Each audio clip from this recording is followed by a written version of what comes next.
Welcome to the kampong. I was sharing earlier, kampong means village in the Malay language. So the kampong is the home of an NGO called Ground Up Initiative. We call it GUI for short. Yeah, so in Chinese, GUI is called 聚有爱. So if you realize GUI, 聚有爱. So 聚 means gathering, 有 is friendship, and 爱 is love. We want people to gather and have friendship and have love. So the kampong is our home base right now, and essentially GUI is a non-profit organization, and the whole work we are doing here is we want to create a culture of care. We hope people will care more in the 21st century, and it's not just talking about things that are not right with the world, but to be willing to do something about it. So today we are at the kampong. Later we'll walk around. We have a farm, an organic farm. We have a carpentry workshop, and then we have the hut quarters you saw just now. We have many spots where we practice sustainable living. Yeah, so like this is our kitchen, and this has a $1 million view. It's open air, and the whole idea here is about sustainable living, about community building. But essentially when we do all these things on the farm, at the woodworking workshop, we want people to care. But you cannot care without connecting to something, right? So we do a lot of hands-on things here. We build an earth oven, we do farming, we do woodworking, we cut wood, we turn recycled wood into something new, into furniture, into workshop materials. Essentially what we want people to feel is the connection to environment. Yeah, environment can be nature, can be like, you know, when you're on the train, when you're in your home.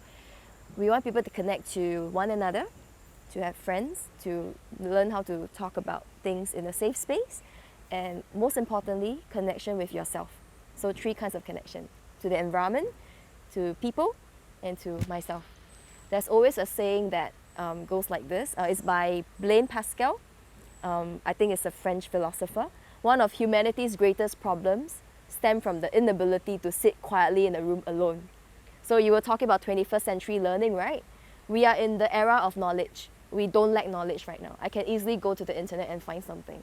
But what matters is our attitude and how we learn. Yeah, and we don't learn by ourselves, we learn in the community. So the kampong is our practice ground. It's a home that we have built over the past 11 years. Yeah, later as we walk around, I'll show you. We started from a small garden. The garden is about 100 square meters. Today we are 26,000 square meters.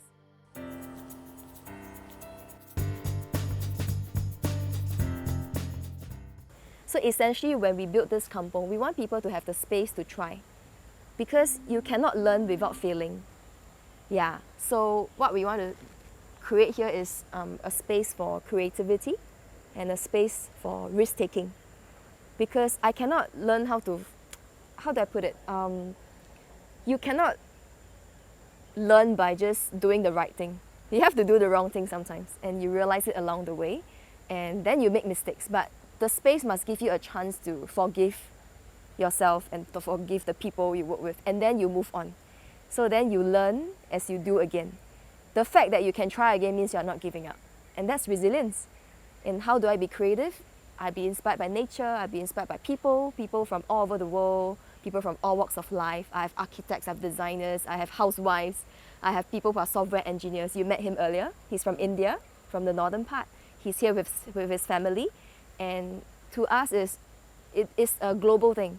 It doesn't have to be just a Singaporean, because learning in the 21st century has to be very agile. It means for us to be able to unlearn and relearn.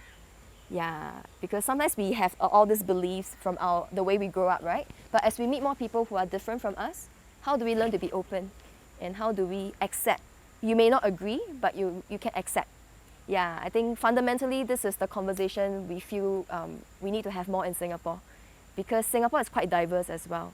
Yeah, we have a lot of different races, a lot of different nationalities, and with a lot of people from other countries working and living and studying here. So the more we learn how to integrate, the more learning we can have in the 21st century. I speak from the lens of a child. I had a young volunteer. He was only about 8 years old. Now he should be 10.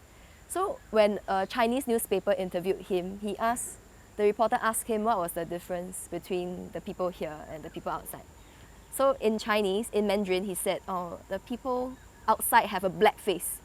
黑脸. 黑脸 means you are always frowning, just like, you know, negative energy and vibe. But here, people have 笑脸. 笑 means smiling. So I think maybe it's not rocket science. It's just the fact that we are friendly, and friendliness and warmness helps people to open up more. Yeah, so I think nature helps. I think being nice helps. And this is Mrs. Tang with mulberries. So you can have some. This is good antioxidant. Thank you. Yeah, come look. Thank you. So yeah, these are mulberries. So the silkworms like to eat this, right? And this is good for us. Hi, Mitun. Come, mulberry. Thank you so This is much. my friend Mitun. Hello. So we have a lot of people here that coexist in the ecosystem. And it's just like nature, right? Everything has its place. There's no such thing as a wrong place. Yeah.